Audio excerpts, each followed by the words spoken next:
Sa nakaraang bahagi, nagawang durugan ni Wang Ling ang balak ng mga demonyo na sakupin ang mundo ng mga tao. Ngunit dahil winasak niya ang teritoryo ng mga demonyo, napilitan ang napakarami sa kanila na tumakas patungo sa mundo ng mga tao upang maghanap ng masisilungan. Dahil dito, may ilang lugar na bumuo ng mga unit na tagapuksa ng halimaw upang lipulin ang mga natitirang kalaban. Labis na nagulat ang grupo ni Nago nang makita nilang buo pa rin ang kanilang paaralan matapos ang matinding digmaan, ngunit sa katotohanan ay tuluyang nawasak ang paaralan pagkatapos ng labanan. Lumapit si Zuo at nakiusap kay Wang Ling na ibalik ang paaralan upang makapagsimula ang kanilang sekta ayon sa itinakdang schedule. Inutusan ni Wang Ling si Frogito na gamitin ang kapangyarihan ng oras upang ibalik ang paaralan, hanggang sa tuluyan itong mapagod. Habang nagkukwentuhan ang lahat, biglang lumitaw si Sunrong sa kanyang karaniwang engranding paraan. Ngunit maya-maya pa ay isang helikopter ang biglang lumapag sa gitna ng bakuran ng paaralan. Mula rito ay dahan-daang bumaba ang isang dalagang may mataas na katayuan. Humarap siya kay Sunrong na tila nais siyang hamanin, ngunit si Wang Ling lamang ang kanyang tunay na pinapansin. Habang papasok na ang klase, biglang pumasok ang dalagang iyon at nagpakilala. Ang pangalan niya ay Kiyomiya, isang kilalang dalagang may mataas na estado mula sa Sunland Nation na pumunta sa bansang Washo upang mag-aral. Nais ni Kiyomiya na hamanin si Sunrong upang agawin ang posisyon ng pangunahing dalaga ng kanilang sekta. Sa gitna ng tensyon, biglang dumating ang guro at sinabi na ang klase ni Kiyomiya ay ang karaniwang klase sa katabing silid. Lumabas din ang katotohanan na ang sekta ni Kiyomiya ay binubuo ng mga mangkukulam na tagapuksa ng halimaw na dati inaapi ng mga cultivators. Ngunit sa panahong laganap ang mga demonyo, sila ay naging lubos na pinahahalagahan.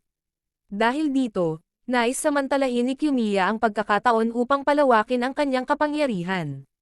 Pagkatapos nito, pinatay ni Kiyomiya ang isang tauhan dahil sa kabigwang maisaayos ang kanyang pagpasok sa klaseng pang-elite. Ang una niyang layunin ay agawin ang titulo mula kay Sunrong. Habang naglalakad sina Sunrong at Wang Ling, biglang hinarang sila ni Kiyomiya. Inilabas niya ang isang kahon ng dry noodles upang tuksohin si Wang Ling, sapagkat nalaman niya na labis itong kinahihiligan ng kasintahan ni Sunrong. Nang makita ni Sunrong na ginagamit ang pagkain upang tuksohin si Wang Ling, agad siyang nagalit at nais lumaban, ngunit ayaw ni Kiyomiya ng direktang sagupaan. Sa halip, hinamon niya si Sunrong sa isang paligsahan sa pagluluto. Agad na ginanap ang paligsahan sa gitna ng bakuran ng paaralan, at si Wang Ling ang nagsilbing hurado. Kailangang maghanda ang bawat isa ng isang pagkain na makapagpapasaya sa kanya. Sa simula pa lamang, agad sinakop ni Kiyomiya ang 4 na kalan at mabilis na hiniwa ang mga sangkap at inilagay sa 4 na kawali.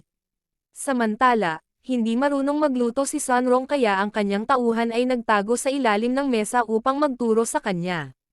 Nagkamali siya at naibuhos ang isang buong palayok ng mantika na agad nagliyab.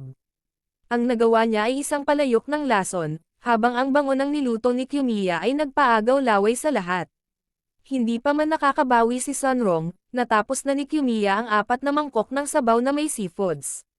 Nang tikman ito ng lahat, sila ay nabigla dahil tunay itong napakasarap. Ngunit napansin ni Sunrong na tila walang interes si Wang Ling sa mga pagkaing iyon. Iniharap ni Sunrong ang kanyang niluto kay Wang Ling, ngunit nang buksan niya ito ay nadismaya ang lahat sapagkat isa lamang itong pakete ng dry noodles. Nilagyan niya ito ng condiments at inalog upang maalong mabuti. Pagkakain pa lamang, ni Wang Ling ng isang subo ay napaluha siya sa sobrang sarap. Naunawaan ni Sunrong na mas gusto ni Wang Ling ang dry noodles kaysa sa mga mamahaling putahe. Dahil dito, si Sunrong ang nagwagi, at si Kiyomiya ay napilitang tanggapin ang kanyang pagkatalo. Nang bata pa si Frogito na parang isang maliit na tadpole, madalas siyang ginaganapan ng kanyang ina at mga kapatid ng kaarawan, at sa bawat pagkakataon, laging nagluluto ang ina niya ng isang uri ng itlog na pwede ring maging birthday cake para kainin niya. Ngunit para kay Frogito, ang mga bagay na iyon ngayon ay nanatiling alaala na lamang ng kanyang pagkabata. Biglang nagpadala ng abiso ang telepono kay Frogito na ngayong araw ay kaarawan niya. Tinanong ni Wang Ling kung ano ang kaugalian sa pagdiriwang ng kaarawan sa mundo ng mga demonyo, na nagdulot kay Frogito na isipin na baka balak niyang ipagdiwang ang kaarawan niya kinabukasan. Kinabukasan, Nagplano ang grupo ni Wang Ling na gumawa ng isang sorpresa para sa kaarawan, at tinanggap ni Wang Ling ang tungkulin na maghanap ng itlog na kaakibat ng kaarawan ayon sa kaugalian ng mundo ng mga demonyo. Nang pumasok si Frogito, agad namang itinatago ng lahat ang plano, at sinabihan din nila si Lin na isama si Frogito sa labas para maglakad-lakad at magpalamig. Dahil dito, napagtanto ni Frogito na nagpaplano sila ng isang sorpresa para sa kanya. Samantala, abala ang lahat sa pagluluto at pag-aayos ng silid-aralan para sa birthday party.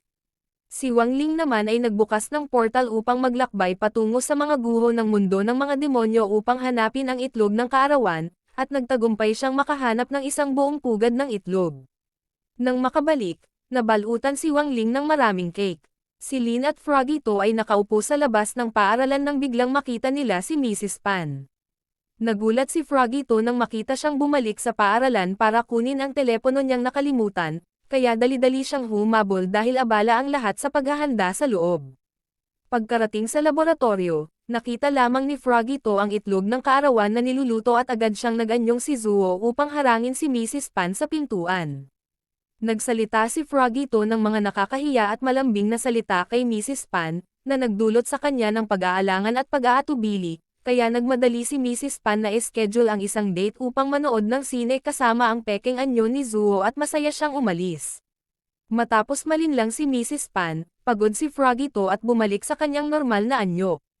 Dumating si Nago at Chen upang kunin ang itlog para dalhin sa silid-aralan, ngunit naalala ni Frogito ang sinabi ng kanyang ina na kung hindi maayos na maluluto ang itlog ng kaarawan, ito ay magiging mapanganib.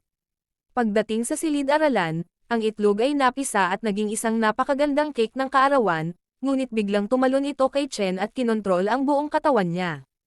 Kumuha si Chen ng isa pang cake mula sa itlog at idinikit sa mukha ni Go.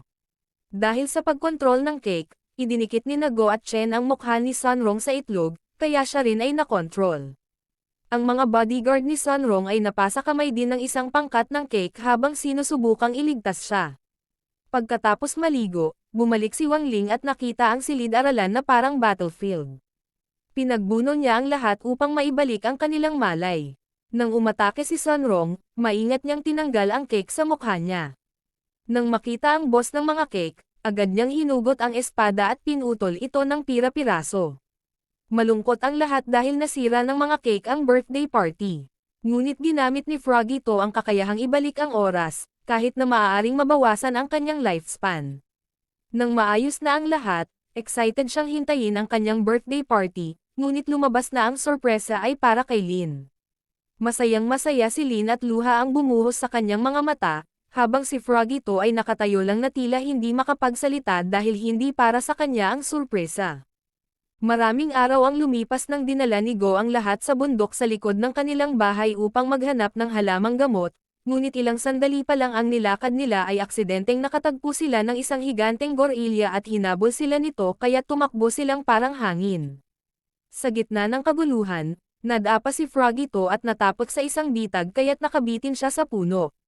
Gayunpaman, isang espiritong hayop na tinatawag na Red Armor Beast ang biglang bumangga sa gorilya at pinabagsak ito sa lupa, at ang Red Armor Beast ay umihip ng apoy upang saktan ang gorilya, para mabihag ito sa loob ng isang banga.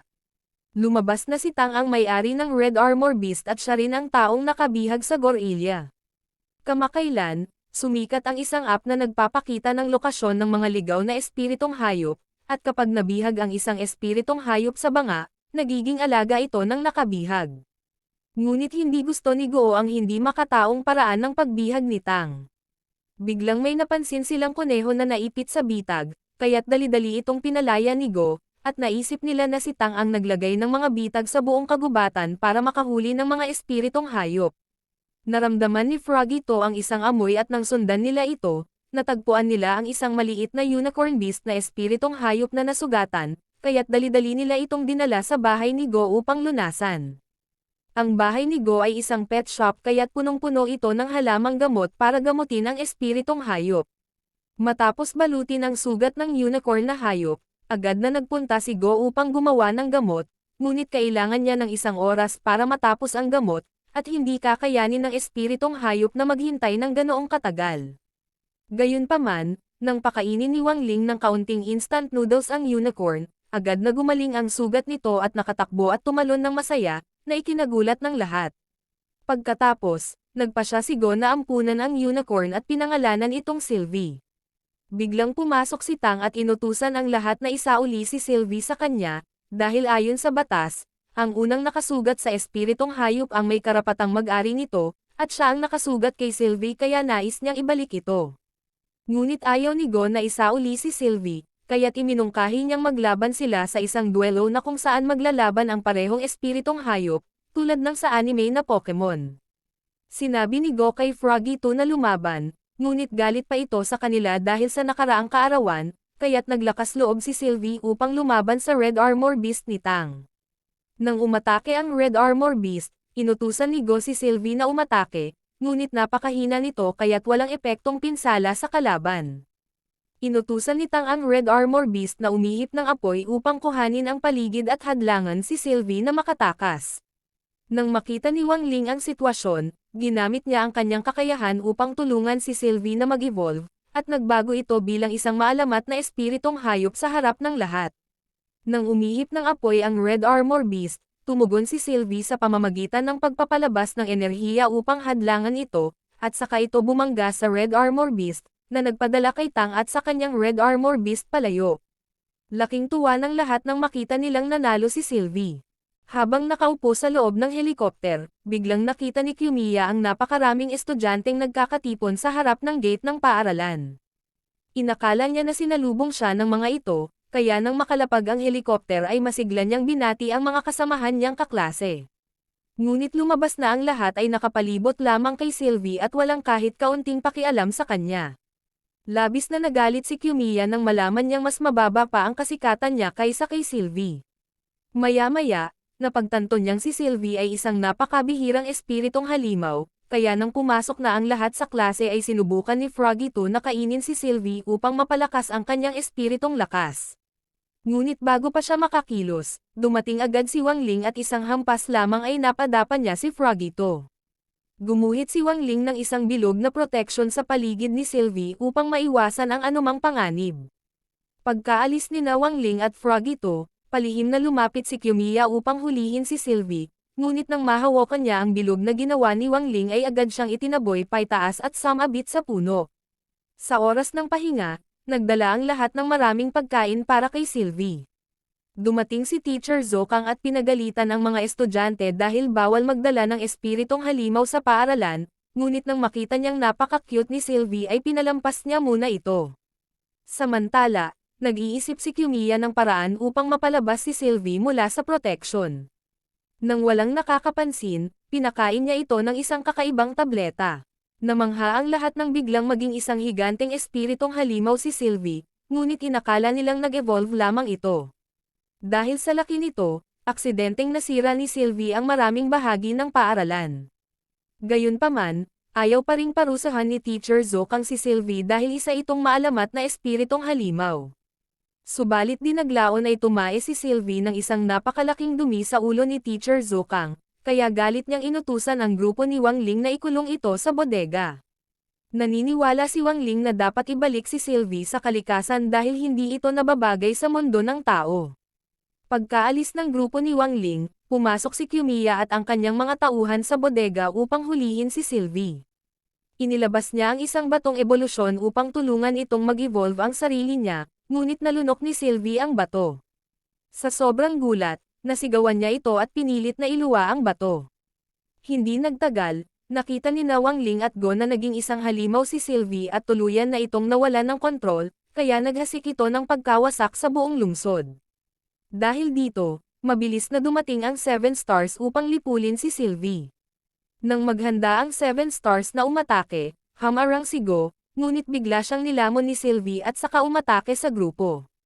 Sa malayo, pinagmamasdan ni na Wang Ling at Froggy 2 ang lahat. Inalis ni Wang Ling ang selyo upang makabalik si Froggy 2 sa dati nitong anyo. Isang bahagyang bangga lamang ni Sylvie ay napalipad si Froggy 2 ng malayo. Habang maghahanda sana si Froggy 2 na umatake, pinigilan siya ni Wang Ling at inutusan siyang lunukan si Sylvie. Nang sumugod si Sylvie, matagumpay na sinipsip ni Froggy 2 ang lahat ng espiritong lakas nito. Matapos ang matinding paghihirap, isinuka niya palabas sina Frogito at Go. Pagkatapos ng labanan, bumalik si Sylvie sa dati nitong anyo. Napagtanto ni Wang Ling na hindi ito maaaring manatili sa mundo ng tao, kaya nagbukas siya ng isang tarangkahang paglilipat upang dalhin si Sylvie sa tirahan ng lahi ng mga unicorn. Sa isang pagkakataon noong bata pa si Wang Ling, nang pumunta siya sa perya kasama ang kanyang ama, napansin niya ang isang espadang kahoy na may espiritu.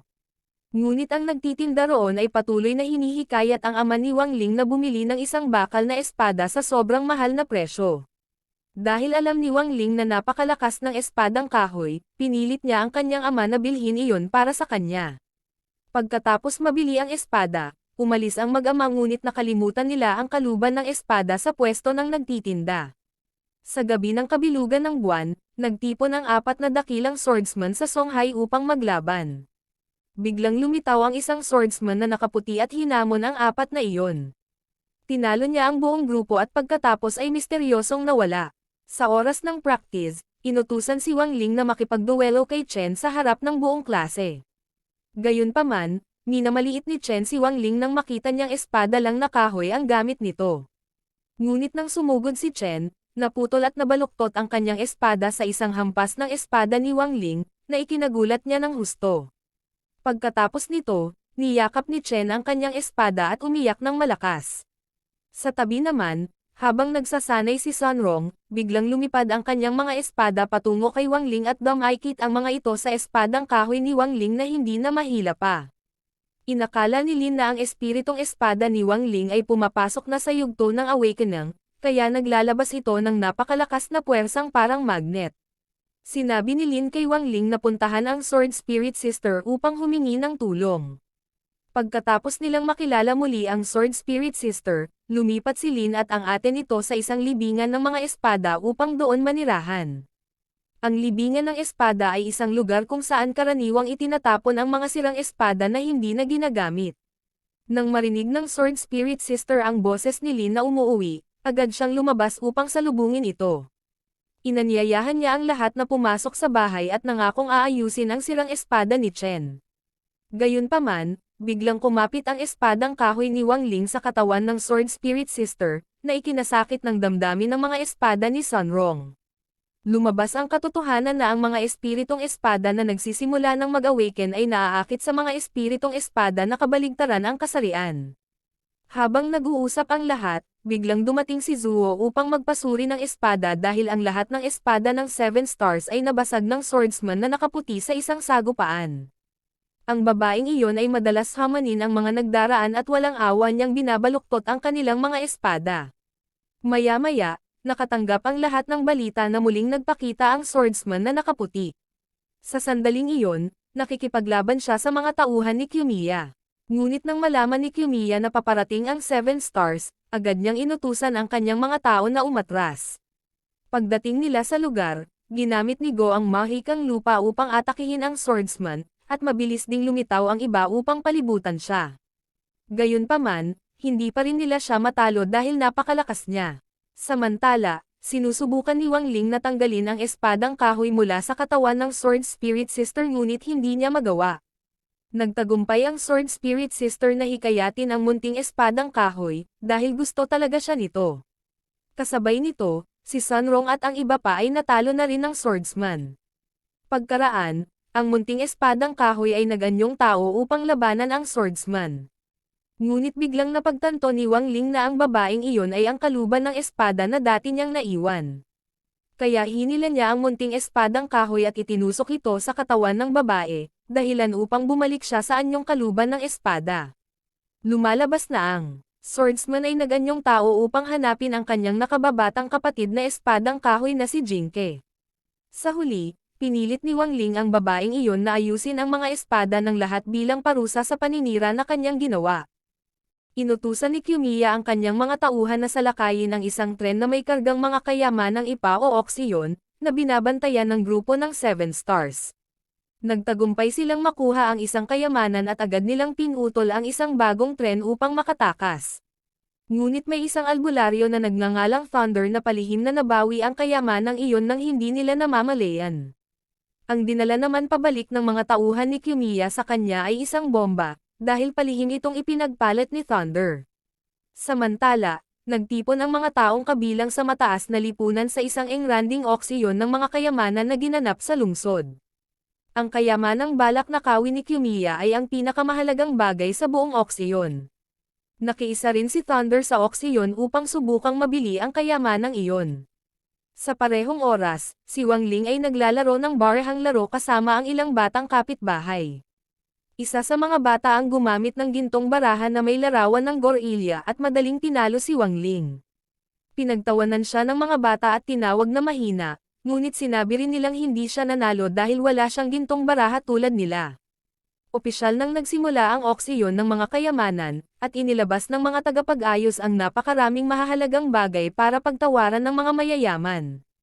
Ang unang item ay isang sinaunang aklat na naglalaman ng mga alamat ng sinaunang mahika, ngunit hindi ito tinawaran ni Thunder dahil nais niyang ipunan ang kanyang pera para sa pinakamahalagang kayamanan. Samantala, pumunta si Wang Ling sa sari-sari store at bumili ng 2 kahon ng instant noodles. Isa-isa niyang binuksan ang bawat pakete sa pag-asang makakuha ng gintong barahan na may mataas na halaga. Halos may buga ni Zuo ang iniinom niya nang malaman na ang ikalawang kayamanang inilabas sa auksyon ay isang pantalon na lana. Ang pantalon na iyon ay may kakayahang ganap na hindi mapasok ng bala, kaya gustong-gusto itong makuha ng lahat. Lumabas na iyon pala ang pantulog na pantalon ni Wang Ling na aksidenteng naibenta ng kanyang ina sa junk shop. Balak sana ni Zuo na ipunan ang kanyang ipon upang bilhin ang pantalon, ngunit napakataas ng panimulang presyo kaya napagtanto niyang ang auksyong ito ay hindi para sa mga dukha tulad niya. Si Kiyomiya ay nag-alok ng 11 milyong spiritual coins at matagumpay na nabili ang pantalong lana na hindi tinatablan ng bala. Samantala, nakain na ni Wang Ling ang lahat ng 2 kahon ng noodles ngunit wala pa ring nakuhang kahit isang gintong baraha. Bigla niyang napansin ang auksyon ng mga kayamanan sa telebisyon. Di nagtagal, inilabas na ang pinakamahalagang kayamanan ng buong auksyon, at nang malaman ng lahat na ito ay isang sisidlan na naglalaman ng selyadong Dragon God na Mex, labis silang nagulat. Ang Dragon God na Mex ay isang nilalang na kayang magbigay ng anumang kahilingan sa may-ari nito. Sunod-sunod ang pagtaas ng alok ng mga mayayamang negosyante, kahit na kailangan pa nilang ipagbili ang lahat ng kanilang ari-arian. Si Kiyomiya ay nagtakda ng napakataas na halaga na 40 milyon upang walang makahabol sa kanya, ngunit hinintay ni Thunder ang huling sandali at nag-alok ng 45 milyon, na labis na ikinagalit ni Kiyomiya. Gayunpaman, tumawag si Wang Ling kay Zuo at inutusan itong mag-alok ng 87 milyon, dahilan upang mamatla ang lahat. Dahil walang nakapag-alok ng mas mataas pa, napunta kay Wang Ling ang Dragon God. Kinagabihan, palihim na sinundan ni Thunder si Zuo upang malaman kung para kanino siya tumaya sa auksyon. Laking gulat niya nang malaman na ang taong nasa likod ni Zuo ay isa lamang bata. Agad na dinurog ni Wang Ling ang sisidlan, at mula rito ay lumabas ang Dragon God na Mex. Magbibigay na sana ito ng kahilingan kay Wang Ling, ngunit bigla siyang humugot ng espada at pinugutan ang dragon, at ginawa niya itong isang gintong baraha, na tuluyang ikinagulat ni Thunder. Habang naglalakad sa daan, minura ni Go ang isang miyembro ng unit ng exorcism ni Kiyomiya dahil sa walang habas na pagmamaneho. Dahil dito, biglang bumalik ang sasakyan ng mangkukulam kaya labis na natakot si Go, ngunit laking gulat niya nang mapagtanto niyang ang mangkukulam na iyon ay si Chen pala. Nag-ingay ang lahat nang makita si Chen na nakauniporme ng unit ng mga mangkukulam sa paaralan, at may hawak pa siyang isang itim at malaking baston na mistulang sandata ng isang siga. Kaya agad siyang hinila ni Go sa isang tabi upang tanungin kung bakit siya sumali sa unit ng mga mangkukulam, ngunit sinabi ni Chen na wala naman itong naaapektuhan na kahit sino. Tinawag din si Chen ni Mrs. Pan upang pagsabihan dahil ang pagsali niya sa unit ng mangkukulam ay nakasisire sa imahe ng Faction 60, kaya nagplano ang lahat na ilantad ang madilim na bahagi ng unit ng mangkukulam upang mapaalis si Chen sa organisasyong iyon. Pagkatapos nito, sina Wang Ling at Go ay tumayo sa malayo upang palihim na mag-video sa 2 miyembro ng unit ng mangkukulam, habang si Sunrong naman ay magpapanggap na isang inosenteng dalaga at maglalakad sa harap nila, at naniwala ang lahat na kapag nakita nila ang isang magandang babae tulad ni Sunrong ay tiyak na aasaw silang bastos. Nang dumaan si Sunrong, may isang lalaking humarang sa kanya at naghubad ng kanyang Amerikana, ngunit inilatag niya iyon sa isang bahaging may tubig at sinabi kay Sunrong na doon siya dumaan upang hindi marumihan ang kanyang mga paa. Sa huli, isang video lamang tungkol sa marangal na asal ng unit ng mangkukulam ang kanilang nakuha. Maya-maya, napansin ng lahat ang dalawang miyembro ng unit na sinusundan ang isang matandang babae kaya inakala nilang balak nilang agawin ang mamahaling bag nito. Papalapit si Chen upang alalayan ang matanda sa pagtawid ng kalsada nang biglang magmadaling lumapit ang dalawang lalaki dahil ang matandang babae pala ay isang halimaw na nag-anyong tao na may mukhang pugita. Nang makita ang laban ng unit laban sa halimaw, lumitaw din ang grupo ni Wang Ling upang tumulong, at matapos talunin ang halimaw ay lumapit sina Go at Sunrong upang humingi ng paumanhin sa unit dahil sa pagdududa sa kanila bilang masasamang tao. Ipinaliwanag ng unit na karamihan sa kanila ay mula sa ibang bansa kaya normal lamang na pagdudahan sila, at nang makita ang kanilang diwa ng katarungan ay labis ang paghanga ng lahat. Sina Go at Sunrong ay pumayag pang ang sumali sa unit, ngunit hindi pinayagan si Wang Ling dahil mukha siyang hindi malakas. Pagkatapos nito, sinubukan ni Chen na aliwin si Wang Ling dahil inakala niyang labis itong nalulungkot sa hindi pagtanggap sa kanya.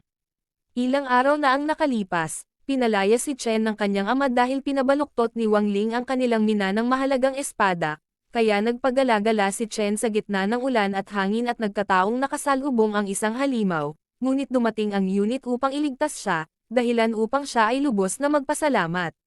Dinala ni Chen si Wang Ling sa himpilan ng unit upang subukang ipasok muli siya, ngunit hindi sinasadyang nadiskubre nilang ang unit ay kasabwat pala ng mga halimaw, at binabayaran nila ang mga ito upang wasakin ang lungsod habang sila naman ay nagpapanggap na mga bayani. Labis na nadismaya si Chen nang makita ang tunay na mukha ng unit, at nagpa siya ang mga ito kasama ang mga halimaw na patahimikin siya upang walang makaalam ng lihim, ngunit bago pa sila makakilos ay tinamaan si Chen ng pagkagulo ng enerhiya dahil sa matinding galit at nawalan ng malay. Kinuha ni Wang Ling ang baston ni Chen at isa-isang pinabagsak ang mga ito nang walang mintis, at matapos ang sunod-sunod na pagwasiwas ng baston ay ginawa niyang wasak ang kanilang himpilan. Nang maglaon, nagising si Chen mula sa pagkagulo ng enerhiya at baliw na inatake si Wang Ling, ngunit ilang pindot lamang sa mga ugat ang ginawa ni Wang Ling upang maitaboy ang lahat ng masamang enerhiya sa katawan ni Chen, at nang magkamalay si Chen ay nagkunwari namang nawalan ng malay si Wang Ling upang walang maghinala na siya ang tumalo sa mga halimaw. Kinabukasan ng umaga, nagpadala si Zuo ng mga tauhan na nagkunwaring mga delivery rider upang biglaang salakayin ang kuta ng mga halimaw. Ngunit kahit ano ang sabihin nila, ayaw pa ring magbukas ng pinto ng mga ito, kaya gumamit na si Zuo ng isang paputok na anting-anting upang pasabugan ang pinto at pasukin ang loob. Gayunpaman, napakarami pala ng mga halimaw samantalang dalawa lamang sila sa grupo, kaya agad na tumakas ang kasama ni Zuo at iniwan siyang mag-isa. Dumaan doon si Wang Ling sakay ng bisikleta at nakita niyang nakagapos si Zuo at binubugbog ng mga halimaw na parang isang sako ng buhangin. Kaya pumasok si Wang Ling at pinuksa ang mga halimaw upang iligtas si Zuo bago pa dumating ang grupo ng 7 Stars. Kasabay nito, binago rin niya ang alaala ni Zuo upang paniwalain itong siya mismo ang pumatay sa mga halimaw. Kalaunan, inimbitahan si Zuo sa isang programa upang isalaysay ang kanyang mga di-umano'y kabayanihang nagawa. Ikinwento niya roon kung paano niya natalo si Frogito at napaurong ang hukbo ng mga halimaw, nang hindi niya alam na pawang mga huwad na alaala lamang ang mga iyon na nilikha ni Wang Ling. Patuloy namang pinupuri ng mga tao si Zuo dahil naniniwala silang isa talaga siyang tunay na bayani. Ngunit habang nagsasalita si Zuo, biglang ipinakita sa screen ang eksenang binubugbog siya ng mga halimaw noong nakaraang araw, at si Kiyomiya pala ang nagpalihim na nagpa-video nito. Makikita rin sa video si Wang Ling na pumupuksa sa mga halimaw, ngunit nakatikip ang kanyang mukha. Labis na nagulat si Zuo dahil ang nakita niya ay lubos na taliwas sa alaala niyang nasa isipan. Pagkaraan nito, kumalat sa buong bansa ang balitang huwad lamang palang bayani si Zuo at pinaniniwalaan ng lahat na matagal na niyang inaangkin ang tagumpay ng iba. Patuloy pa ring naniwala si Zuo sa sarili niyang alaala kaya sinikap niyang kumbinsihin ang kanyang mga nakatataas na totoo ang lahat ng kanyang sinabi, ngunit hindi sila naniwala at agad siyang inutusang umalis sa grupo ng 7 Stars. Paglabas ni Zuo mula sa opisina ng kanyang nakatataas, nasalubong niya ang kanyang mga kasamahan at masaya niya silang pinasalamatan at nagpaalam bago tuluyang umalis sa punong tanggapan ng 7 stars. Pagdating niya sa paradahan, naalala niyang naiwan niya ang susi ng kanyang sasakyan sa loob ng gusali, ngunit nang bumalik siya ay nakita niyang nagdiriwang ang dati niyang mga kasamahan matapos makaalis sa mahigpit na pinunong tulad niya. Dahil dito, malungkot na naglakad pauwi si Zuo sa gitna ng ulan. Pumasok siya sa isang tindahan upang bumili ng payong, ngunit hinamak lamang siya ng may-ari at tumangging magbenta. Maya-maya, may nakita siyang isang halimaw sa kabilang kalsada kaya dali-dali niya itong hinabol, ngunit nang pumasok siya sa isang eskinita ay bigla siyang inatake ng mga halimaw. Dahil kinuha na ng 7 stars ang kanyang espiritual na espada, wala siyang panlaban at binugbog siya ng husto. Nang handa na siyang patayin ng mga halimaw, biglang dumating si Wang Ling. Nang salakayin siya ng mga ito, agad silang pinadpad ni Wang Ling nang walang kahirap-hirap. Doon napagtanto ni Zuo na si Wang Ling pala ang nagbago ng kanyang mga alaala sa loob ng mahabang panahon. Hindi niya maunawaan kung bakit siya ginawang huwad na bayani ni Wang Ling, ngunit sinabi ni Wang Ling na bayani na siya noon pa man dahil palagi niyang sinisikap na ipagtanggol ang kapayapaan ng lungsod. Ibinigay ni Wang Ling kay Zuo ang 2 tableta na kayang baguhin ang alaala ng mga tao, ngunit tumanggi siya dahil ayaw na niyang maging huwad na bayani. Sa halip, nakiusap siya kay Wang Ling na sanayin siya upang maging isang tunay na bayani. At makalipas ang ilang araw, umalis si Zuo patungong Isla ng Araw upang sumailalim sa pagsasanay ayon sa gabay ni Wang Ling. Malapit na ang kapistahan ng High Saints ng bansang Washo kaya gustong-gusto ni Go at Chen na maghanap ng kasintahan na makakasama sa araw na iyon.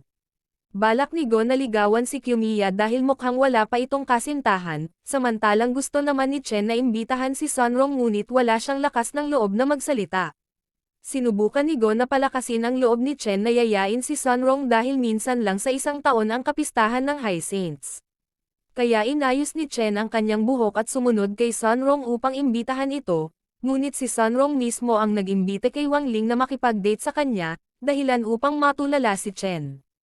Kinahapunan ding iyon, nakita rin ni Chen na 7 beses na bigo si Go sa panliligaw kay Kiyomiya kaya ang 2 binatang bigong-bigo ay tumakbo at nagyakapan habang humahagulgol sa matinding sakit. Nang gabing iyon, maraming tao ang nagsuot ng kasuotang pangseremonya at nagtungo sa pasyalan ng pamilya Sunrong upang lumahok sa kapistahan ng High Saints at si Sunrong ay nakatayo sa may tarangkahan upang ipakilala ang mga programang kasama sa pagdiriwang.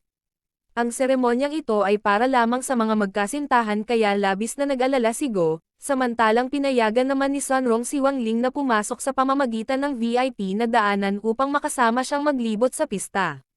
Pagkatapos nito ay inimbitahan ni Sunrong si Wang Ling na kumain sa kanilang bahay dahil wala ang kanyang mga magulang, ngunit pagpasok pa lamang nila ay labis na nagulat si Sunrong nang makita ang kanyang lolo kaya napilitan siyang pabayaan si Wang Ling na makipaghapunan sa kanyang lolo nang may pag-aatubili. Nang malaman ng lolo na si Wang Ling ang kasintahan ni Sunrong, tinanong niya ang tungkol sa pinagmulan ng pamilya nito na ikinahiya ni Sunrong, at walang pakialam na sumagot si Wang Ling na ang kanyang mga magulang ay kasalukuyang walang trabaho at nasa bahay lamang. Ngunit nang sabihin ni Wang Ling na 5 lamang ang antas ng kanyang espiritual na lakas, nagngit-ngit ang lolo dahil hindi niya inakala na ang kanyang apo ay makikipag-date sa isang inutil.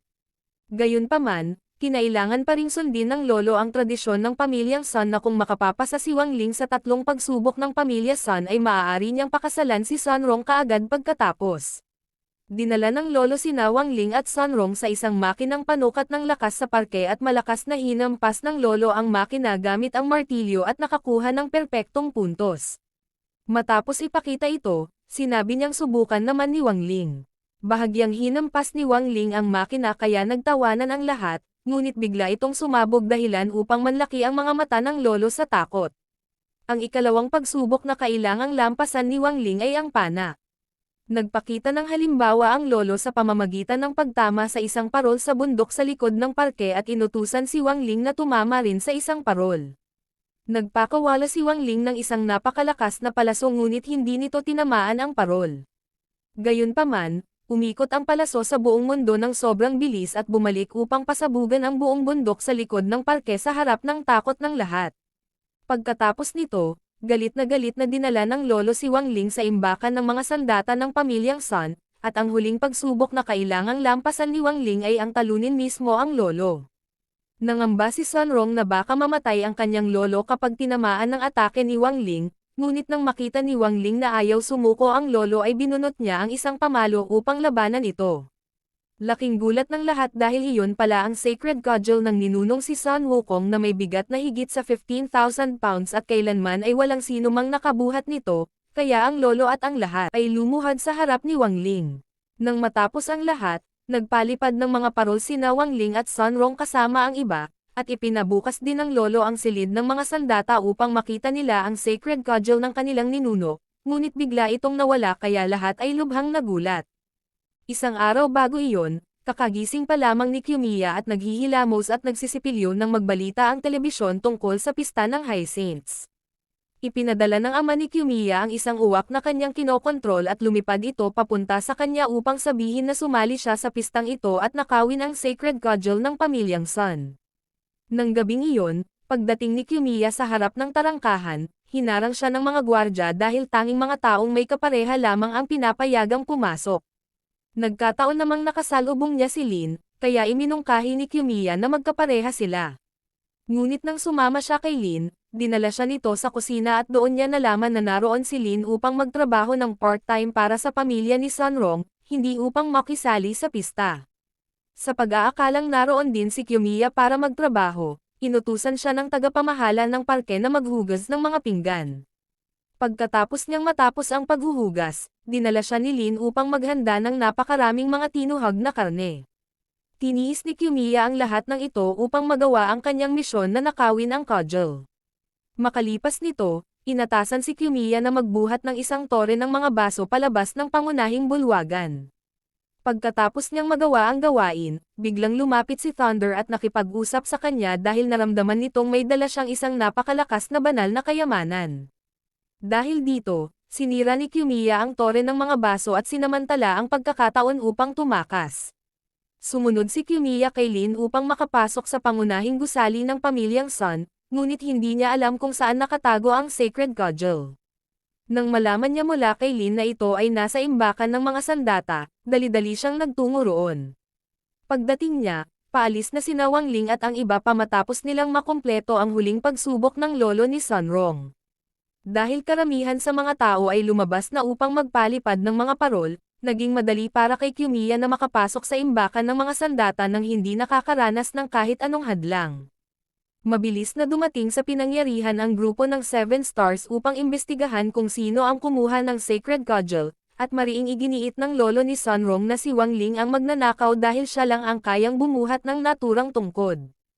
Gayunpaman, iginiit ni Thunder na hindi si Wang Ling ang salarin sapagkat palagi siyang kasama ni Sun Rong, at naniniwala si Thunder na kusang lumiit ang tungkod sa kung anong paraan. Ngunit nang silipin nila gamit ang magnifying glass, wala silang natagpuang kahit bakas ng tungkod. Iminungkahi ni Wang Ling na suriin ang CCTV, dahilan upang tila matauhan ang lahat, at nang panoorin nila ang mga kuha ay nakita nila si Kiyomiya na lumapit sa pintuan ng silid ng mga sandata at sinira ang mga kamera. Samantala, bumalik na si Kiyomiya sa isla ng araw upang isagawa ang ritual ng pagpigil sa mga halimaw, ngunit may patuloy na tumatawag kaya hindi siya makapag-focus, at nalaman na si Sun Rong ang dumating mismo sa harap ng bahay ni Kiyomiya upang pilitin siyang isauli ang tungkod. Subalit bigla niyang ibinaba ang tawag at hindi man lang sumagot ng kahit isang salita. Habang naghahanda si Kiyomiya para sa ritual, biglang nagrap ng malakas si Go sa harap ng kanyang bahay, at ang boses ni Go ay masasabing ang katapat ng lika na tinig ni Chen, kaya napilitan si Kiyomiya na magpakita upang kausapin si Sun Rong. Hiniling ni Sun Rong na isauli ni Kiyomiya ang sacred cudgel, ngunit itinanggi ni Kiyomiya na kinuha niya iyon. Nadama naman ni Jinke ang espiritual na lakas ng tungkod sa likod ng bahay ni Kiyomiya. Kaagad na tinawag ni Kiyomiya ang lahat ng kanyang mga tauhan upang paalisan ang grupo ni Wang Ling, ngunit habang napapaligiran sila ng mga kalaban ay biglang naglaho si Wang Ling. Pagpasok muli ni Kiyomiya sa bahay ay bigla namang lumitaw si Wang Ling at pinilit siyang isauli ang tungkod kay Sun Rong. Sinikap ni Kiyomiya na baliwalain si Wang Ling, ngunit patuloy siyang lumilitaw sa kanyang harapan, kaya tinawag niya ang mga halimaw at inutusan silang salakayin si Wang Ling. Madaling pinuksan ni Wang Ling ang mga halimaw ni Kiyomiya at pinunit pa ang pergamino upang hindi na siya makapagpatawag ng iba pa, ngunit ang enerhiyang nasa loob nito ay nakawala at hinayla silang dalawa sa isang kakaibang espasyo. Doon ay hindi sinasadyang nakita ni Wang Ling si Zuo na nakikipaglaban sa mga halimaw, at ipinaliwanag ni Zuo na ang lugar na iyon ay ang bundok sa likod ng bahay ni Kiyomiya. Ilang araw bago pumunta sa isla ng araw para magsanay, nalaman ni Zuo na nag-aalaga ng mga halimaw si Kiyomiya sa bundok sa likod ng kanyang bahay, ngunit nang pasukin niya ang bahay upang mag-imbestiga ay nahuli siya at ikinulong doon, at madalas gamitin ni Kiyomiya ang pergamino upang tumawag ng mga halimaw mula roon para pagtrabahuhin niya. Ninais ni Kiyomiya na makuha ang Sacred Cudgel upang makontrol pa ang mas maraming halimaw, ngunit natuklasan niyang hindi niya ito kayang buhatin.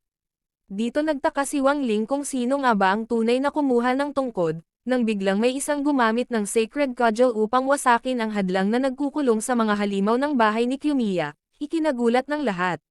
Nang masira ang hadlang ay nagsilabasan ang mga halimaw at winasak ang lungsod, at ang kumuha ng Sacred Cudgel ay si Frogito.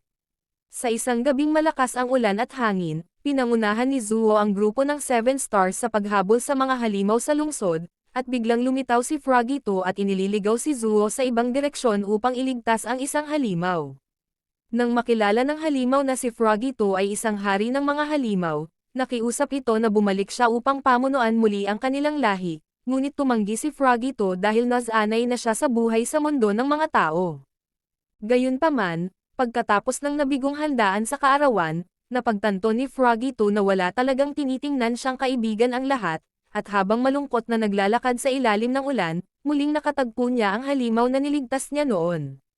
Pagkatapos ay nagtungo si Frogito sa tagwan ng mga halimaw sa mundo ng tao at nagpasya na siya ang mamumuno sa lahat ng halimaw upang palayain sila mula sa pang-aapi ng mga tao. Ang unang kailangan gawin ni Frogito ay palayain ang mga halimaw na nakakulong, at karamihan sa kanila ay nakulong sa likod ng bahay ni Kiyomiya dahil siya ang pinuno ng koponan ng panghuhuli ng halimaw. Kaya't nagbihis si Frogito bilang Lin at ninakaw ang Sacred Cudgel. Nang makapasok si Kiyomiya sa silid ng mga sandata at sa tulong ng Sacred Cudgel, nagtagumpay si Frogito sa pagbuwag ng barrier sa paligid ng bahay ni Kiyomiya upang palayain ang kanyang mga kababayan. Ngunit nang harapin si Wang Ling, natakot si Frogito at hindi makapagsalita. Sinabi niya sa kanyang mga halimaw na iwasan si Wang Ling upang hindi mamatay, at nang maunawaan ang lahat, nais ni Wang Ling na puksain si Frogito, dahilan upang matakot ito. Alam niyang hindi niya kayang talunin si Wang Ling, kaya't nagmungkahi si Frogito na maglaro ng palaisipan, kung masasagot ni Wang Ling ang 3 palaisipan, susuko siya at ang lahat ng halimaw. Ang unang palaisipan na ibinigay ni Frogito ay isang problemang matematika, dahil palaging mababa ang marka ni Wang Ling sa matematika, ngunit agad nitong nasolusyonan ang problema. Kaya nagulat si Frogito at napagtanto na matagal nang sinasadya ni Wang Ling na mababa ang marka upang hindi mapansin ng iba. Ang pangalawang palaisipan ay tuklasin ang galaw ng 3 planeta sa ilalim ng batas ng gravity, ngunit hindi inaasahan ni Frogito na ililipat ni Wang Ling ang 3 planeta sa mundo upang sagutin ito, at natakot siyang masira ang mundo sa epekto ng gravity, kaya pinayagan niya ang palaisipan.